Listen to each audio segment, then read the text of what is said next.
Punjabi singer Sidhu Moosewala की हत्या के बाद पंजाब की छवि को लेकर भी सवाल उठने लगे। एक दो नहीं, कई तरफ से घेराबंदी की गई और निशाने पर पंजाब की सरकार भी रही। जो पंजाब कभी नशे की लत को लेकर बदनाम रहा, उसी प्रदेश के बारे में ये भी कहा जाने लगा कि गन कल्चर को बढ़ावा दिया जा रहा है और माहौल भी पंजाब का खराब हो रहा है। पंजाबी गानों की भूमिका पर भी सवाल उठाए गए, क्योंकि कई ऐसे गाने रहे हैं जिसमें गन कल्चर को प्रमोट किया गया, लेकिन असलियत बिल्कुल ही अलग है। एनसीआरबी यानी नेशनल क्राइम रिकॉर्ड्स ब्यूरो के आंकड़े कुछ और ही बयां करते हैं। वो आंकड़े क्या हैं और आंकड़ों के लिहाज से क्या सच्चाई है, ये भी हम आपको बताते हैं। आंकड़ों को देखें तो पता चलता है कि देश के दूसरे राज्यों में कई ऐसे जिले हैं जो हथियारों के इस्तेमाल के मामले में पंजाब से भी ज्यादा हैं। इस बात की तस्दीक करते हैं एनसीआरबी के आंकड़े। एनसीआरबी के मुताबिक पंजाब में साल 2016 से 2020 के बीच 2073 ऐसे केस दर्ज हुए जिसमें हथियारों का इस्तेमाल हुआ था। औसतन हर साल 400 मामले। अब गाजियाबाद से आए आंकड़ों को देखिए। पश्चिमी उत्तर प्रदेश के इस जिले में हर साल 1204 मामलों का औसत है। बीते 5 सालों में गाजियाबाद में 6204 केस सामने आए। यही नहीं, राष्ट्रीय औसत के मुकाबले पंजाब में 3 गुना कम हथियारों का इस्तेमाल होता है।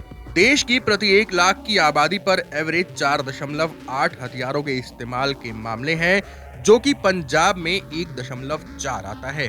यही आंकड़ा मध्य प्रदेश में 14.1 का है, उत्तर प्रदेश में 13 का, दिल्ली में 9.4, राजस्थान में 8.1, उत्तराखंड में 8 और हरियाणा में 7.1 का है। ये आंकड़े साल 2016 से 2020 के बीच हुए मामलों के आधार पर तैयार किए गए हैं।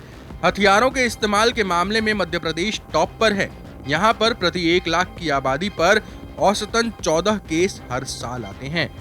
साल 2020 में केवल इंदौर में 1406 मामले हथियारों के थे। हमने आपको अभी राज्यों का आंकड़ा बताया है और ये समझाने की कोशिश की है कि कैसे पंजाब बाकी राज्यों और नेशनल एवरेज से नीचे है।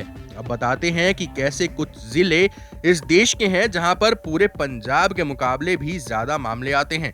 साल 2020 पर अगर नजर डालें तो पता चलता है कि पंजाब में 431 ऐसे मामले सामने आए थे जिसमें हथियारों का इस्तेमाल हुआ था।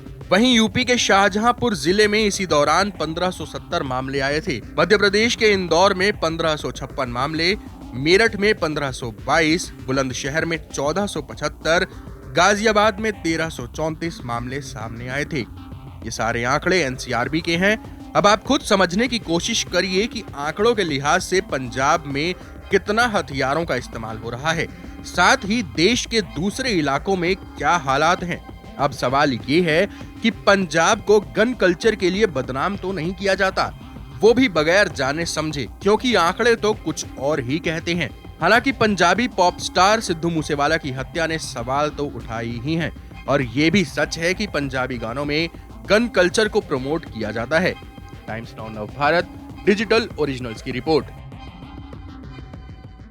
खबरों के पीछे की खबर पहुंचाते हैं हम, आपकी आवाज को मुद्दा बनाते हैं हम। टाइम्स नाउ नवभारत को YouTube पर लाइव देखिए, सब्सक्राइब करिए और बेल आइकन जरूर दबाइए।